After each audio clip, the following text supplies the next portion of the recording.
Hello and welcome to Cylinder Radio. This is one of our earliest episodes and we're going big. I am your host, William Roosh, and I am joined by Dannie Cesena. Welcome, Danny. Thank you for doing this podcast. I'm figuring it out as we go. I just had to start it again because I did about 2.5 minutes of Danny's introduction and I was like, oh, I wasn't recording. So we're gonna go through it again. But it's a good story, and I want to hear this because I think it's important. So again, let's do round 2, Danny. Thank you. Tell me about yourself. Yeah, definitely. So I'm gonna go ahead and out myself again. I am trans male. That's how I identify, which means that I was assigned female at birth. However, growing up, I never felt female. And that went with my gender identity. When we talk about gender identity, it is our most inner sense of self. We all have a gender identity. And when you look in the mirror, Will, what do you see reflected back at you? I see a very handsome, masculine man. All right. Yeah, but right. that's your most inner sense of self. Yeah. Looking back at you, that's you. Right. But growing up, when I looked in the mirror, I saw a female looking back at me. And that didn't feel right because I didn't feel female. I didn't identify as female. I didn't want to play with Barbies. I wanted to play with Tonka trucks and race cars and dress like a man because that was my most inner sense of self. Did you ever see the movie The Matrix? Oh my God, it's been like 20 years. Oh, yeah, but it's just interesting because he says this is like he's like when they're in the Matrix, they look a certain way, and he's like, this is the image that you see yourself as. So like things are a little bit different. They like look better. They look whatever it is. So that's an interesting thing. It's like you have a vision of what you look like, which might not be necessarily what other people see, but like the way you see yourself. That's an interesting idea. Exactly. And growing up, everyone saw me as a female and I had to present as female. My gender expression was female because I didn't have that choice. Because that's what's expected of you, especially in today's society. You're born with a vagina, you need to wear dresses and skirts and bows and pink and all this stuff. Or if you're born with a penis, then you can wear pants and dinosaur shirts, which I wanted dinosaur shirts, So it's very based off of genitalia, and it really bothered me. And I didn't understand why at such a young age. Growing up in the 80s and 90s, you didn't learn the terms, transgender. You understood what gay was, but it was very much, it's not okay to be gay. It's a sin to be gay. You will get injured or possibly killed if you're gay. So not understanding this internal conflict I was going through, I suffered a lot from depression and anxiety. I did not want to be out in society. When I had to go to family parties, I would fake being sick just so that way I would not have to dress very girly. Were you raised in a religious household or more traditional type of household? Very religious, both Catholicism and Christianity, church every Sunday, which was torture for me because it was just beaten into me. LGBTQ is wrong. It's not okay to be gay. And back then it was just all clumped as gay. Right. So even though I heard this, I would just remember like shrinking into my chair and just like, I hope no one notices that I like girls. I hope no one notices that I'm struggling, Right. That's an interesting thing. And that comes up a lot. I'm going to have a lot of podcasts on LGBT issues and how that works in with religion and stuff. But, I'm Christian. I go to church and stuff like that. And it's very interesting how Jesus never once mentions anything about being gay, ever. It's like in the Old Testament, right next to like where you're not supposed to trim your beard and you can't use 2 types of crops and don't eat pork and stuff like that. It's very interesting that you take certain parts, or that religious institutions sometimes take certain parts and say like this is like a really bad sin, but this one's not so much anymore. It's interesting how you had that perspective and not the perspective of what Jesus' teaching would be, which is love everybody. Care for everybody, and like his story, I guess I like the story of Christianity. And the story is taking in people who are outcasts and stuff like that and truly loving them and like caring for them and things like that. And you didn't get any of that growing up. No. It didn't seem like it, which is interesting because that's the way I interpret those stories. Right. You know? But you know what though? Even though that is an environment I was brought up in, I do firmly believe in loving everyone, Right. regardless of gender identity, sexual orientation, or immigration status. You know, we're all human.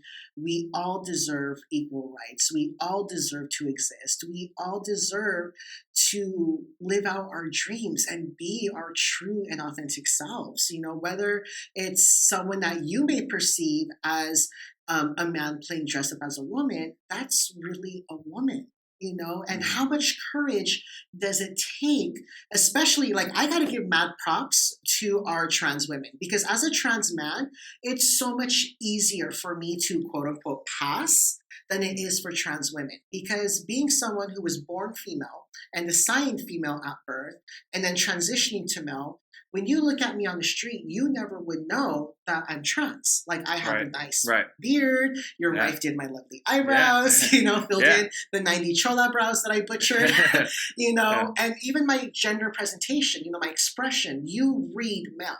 Right. But how many trans women don't look 100% like a woman because even though they are a woman, because they already went through male puberty, they have the strong jawline, they have strong male features, they have a 5 o'clock shadow, you know, if they don't shave all day, or even if they go 2 days without shaving, you know that, and they look awkward. And I give them mad props because that takes courage day in and day out to get up and conscientiously say, I am going to be authentic and I'm going to wear this cute dress that gives me confidence.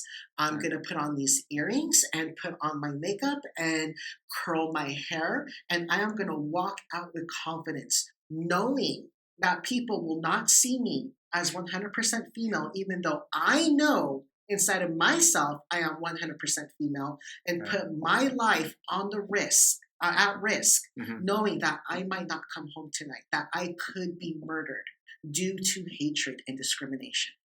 So you live in a situation where day in and day out you feel like violence is a possibility, kind of at every corner type of thing.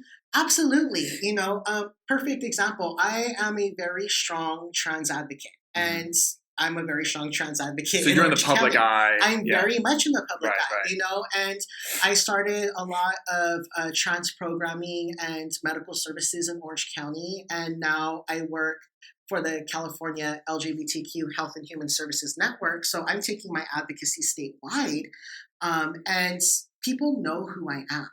And I have received so many death threats mailed to my home. My home address is not public knowledge. And people find out, they threaten my life, they threaten my wife's life, they threaten me with rape, saying that they're going to show me and prove to me that I'm female.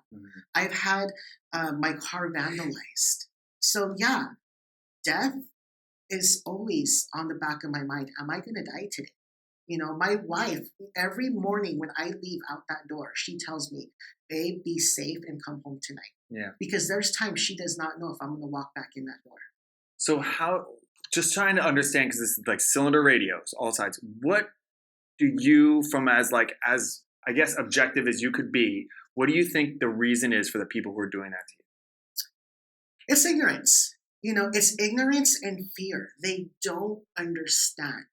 And because they don't understand, and whatever their personal beliefs are that were ingrained in them, it's just this block of, I don't understand, I don't want to understand. I just know that in my head, this is wrong. Right. You know, but this is where this situation, you and I having this discussion, is going to allow me and my community and others to tell our story and show like, hey, we are human beings just like everyone else. What's in our pants or not in our pants is none of your business. All we're doing is being authentic to ourselves. And literally every day we make the choice. Do I choose to live a lie and fight depression and anxiety and possibly commit suicide? Or am I brave and be my authentic self, knowing that I'm going to encounter your hate and ignorance. Yeah, it's like, and that's a decision that only the individual can make. Exactly. Because some people, they might say, I can maybe do more good from being, whether it's in the closet or not out or not transitioning in public or whatever it might be. You and I were talking earlier. Jonathan Haidt has a quote that the human brain is a story processor, not a data processor. And I think that one of the big pushbacks against trans people and trans community is data that they've collected that says well, here's the way it is, here's what this science says, and blah blah blah blah. And that there can be science on both sides of these issues, but the stories, the individual stories, are something that people connect to. And that's why that's a big part of understanding this cylinder in the middle is the specific stories, and they're going to vary because obviously your story is different than another trans person's, and even going out in public for a more like slender, smaller boy transitioning into a girl would be different than someone who's like more big and burly boy. Like the experiences are all varied, and it's all true about what this complex idea is, and that's why it's so complex, and that's why it's so misunderstood and so like still figuring it out on all these different ways.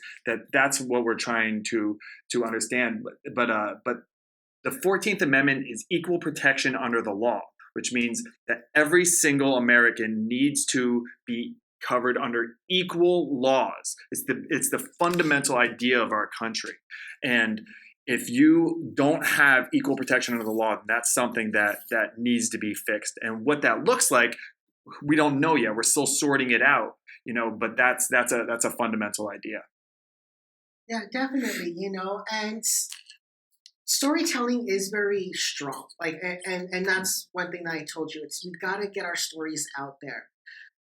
And I think another reason why we need to tell our stories is for the parents who do have trans children or whose children are struggling with their gender identity. These parents need to know that they're not alone. We have a really high LGBTQ youth homeless rate here in the state of California because parents don't understand sexual orientation, gender identity. And again, it goes back to what was ingrained in you, whether it's personal beliefs, ignorance, not being exposed to our community, but knowing that 27% of California's youth, and this is according to the Williams Institute, over 27% identify somewhere on the queer spectrum. That means in the next 5 to 10 years, over a quarter of our workforce, of those seeking medical services, of those in college or trade school, are queer in some way. So we really need to bring unity among everyone in the state and really bring that education as well and continue to tell our stories. Like I have this one youth. Oh, just real quick, I want to get back to the story of the youth, but just I do want to offer pushback along because we have the same goal though, Danny. And I think that there's someone could find data to say, well, that 27% isn't accurate because of this reason and that reason and that reason. But I think that it's really important that whether it's 27% or it's 0.001%, that this is an issue that we need to address because that one person or 5 people are equal citizens in this country. And they do not deserve to be having their life be threatened. They do not deserve to be, not accepted at a job because of these reasons and stuff like that. So whether the numbers are that or not, they might be. They very well might be. Just the way that it works is just someone could grab on to say, well, no, that's too high. And then they're going to be locked into, well, that data was wrong, and so I don't need to listen anymore. But what I'm trying to make very clear to the audience is it doesn't matter if it's only one person in the state of California or one person in America, that they are an equal citizen. And that's just something. But sorry to cut you off. So, but you want to tell me about one of the students? Yeah, definitely. But real quick on your point on the data, you know what? And you're right. There's time data is wrong. Like it's estimated that 3 million people are transgender in the United States, when come to find out that number is so much higher. It could be more like 3 or 4 million people who are trans in the United States. Right. So it is always changing. The way of really collecting the data and all that kind of stuff, people have different agendas, all that kind of stuff is going on all sides of it. And you know what? And it's very important, the U.S. Government took LGBTQ data off of the 2020 census, and we need that data. We need to know how many LGBTQ people are living in the United States, how many people don't have access to healthcare, how many people don't have access to housing or employment, due to... That was on the data? That was on the census, I'm sorry, and then now it's off. It's off. It's off the data. They took it was on in 2010? No, it's supposed to be on the 2020 census. Right, but it was on in 2010? It never was. It never was. This is supposed to be the very first time and now it's not. LGBTQ data would be collected, and now it's off. Yeah, that's hard because even like the Kinsey report from decades ago, like that was saying certain numbers, but then the way it was collected wasn't good. But the census is that's a pretty streamlined. It basic captures idea. Every household, right? And now we're not going to get that data because it's taken off. So if we're saying we need to know this data, if we need to know if trans people really exist, or do they really not have access to healthcare? Do they really need healthcare? This was the perfect way to collect that data, and now it's not going to happen. Right, or like what even just like what do they are they employed? Are they this? Are they where is their education level? Like data is crucially important, and the better the data, the more objective the data possible, the better. So that's an interesting thing I didn't know about the census. Yeah. So, but back to the trans student real quick. Especially for parents out there, who are terrified of their child, coming out as trans or LGBTQ. And I like what you brought up earlier, that it could be a big burly boy that wants to be a girl. And I actually had a youth who was 6'6" in my trans support group, and they were a linebacker at their high school in South Orange County. But they didn't want to be a linebacker. But they were great. A great football player. Right. The dad was super excited and was like, great, my kid's going to go to college, play college ball on a full ride scholarship and go into the NFL and make money. So the dad had all of these dreams of their son being a big time NFL linebacker. Right. That's the dad's dream. Her dream was she wanted to be a dancer. She didn't want to be big and burly. Mm-hmm. She wanted to be slimmed down. She wanted to lose her muscle mass. She wanted to be dainty, and she wanted to dance. And so she started coming to our support group. And once she would get to the center, she would change out of her football gear and put on a cute dress and a skirt and do her hair and her makeup. And she was happy. That was the most happiest I've seen her. And then before she'd go home, she'd change back into her boy clothes, wipe off her makeup, and go home.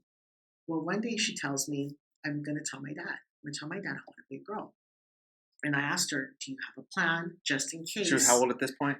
17. Okay. And I asked, do you have a plan in case things don't go well? Like if anything happens with your dad, do you know where you can go? Do you know where you can stay? Do you know, if you'll be able to eat and still go to school? Like I want to make sure you're safe just in case. Mm-hmm. So we came up with a whole plan to where she would go to her mom's because her mom was very accepting. Even though her mom struggled, she was okay with it, So she goes home, she tells her dad, and late that night, I got a phone call from her, and she's crying. I'm like, are you okay? I take it things didn't go well. She goes, no, I told my dad. My dad got up, went to the bathroom, filled up the bathtub, grabbed me, we wrestled, and he dragged me to the bathtub and tried to drown me.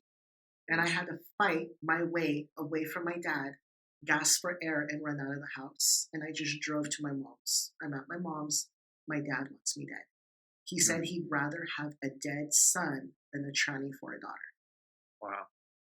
So, and it was because the dad, again, had dreams. And I don't excuse the dad's behavior, but the message that I want to give parents is that when you have a child, you have dreams for them, whether it's playing sports or going into ballet or cheerleading, having the mother-son dance or daddy-daughter dance. Those are your dreams. And it is okay to mourn that those dreams that you had for your child aren't going to come to pass. And you deserve that chance to mourn. But your child does not deserve to be killed by their parents. They do not deserve to be kicked out of the home by their parents. But what there needs to be is communication and therapy on both ends. Because no matter what, that is still your child. Yeah, and you know what? And you might not get therapy out of both ends, but what you are in control of is yourself. Yeah. And I think that, listening to this, if someone is going through something similar, they're scared that something similar could happen, just the idea that there are, people out there to talk to. There are a lot of people that do not think that way. And I think that, in the way of social media, the way things go is like even very small voices can be very big, which can be great for someone who wouldn't traditionally have a voice, maybe like someone in trans community, but it's also for the bigots. It's also for the people who are very closed off to ideas and things like that. So you have to try and understand that there's going to be the voices that you get for wherever it's social media or just on the street. There's going to be a whole lot of things there that you might not be representative of every people, and which brings me to the reason I wanted to have this conversation is because it is intimidating to a lot of people who are good-natured, who want to know and want to actually provide pushback on some ideas where it seems like things are progressing too fast, and they have worries. They have worries about children transitioning with hormones at too early, or what. There's a lot of things in here that we could get to. I'm going to do a lot of podcasts on this topic, but they're worried and they're scared that they're going to offend. They're scared that they're going to hurt someone in just being curious. So I appreciate sitting down here, and I just think that the more that we can have these conversations, and Danny, you and I talked about this earlier, of, giving grace on both ends. Mm-hmm. So if someone would, call you by the wrong gender that you identify as, to extend grace, if they mean it sincerely, they're coming from a good place, but they mess it up, or they use a pronoun that they don't actually, that you don't identify with, I think that I want to tell my audience that might be curious about, wanting to have a conversation with someone who is very different from themselves, to ask. But if you come from a point of genuine curiosity and grace and a place where you are going to be respectful and kind, that see where it goes, and you can't control it. You might get yelled at, you might offend somebody when you don't mean to, but that's what has to happen. Otherwise, we don't sit and have a conversation. Unless these conversations happen, then we're not going to be able to hear the stories. We're not going to get better. We're not going to progress.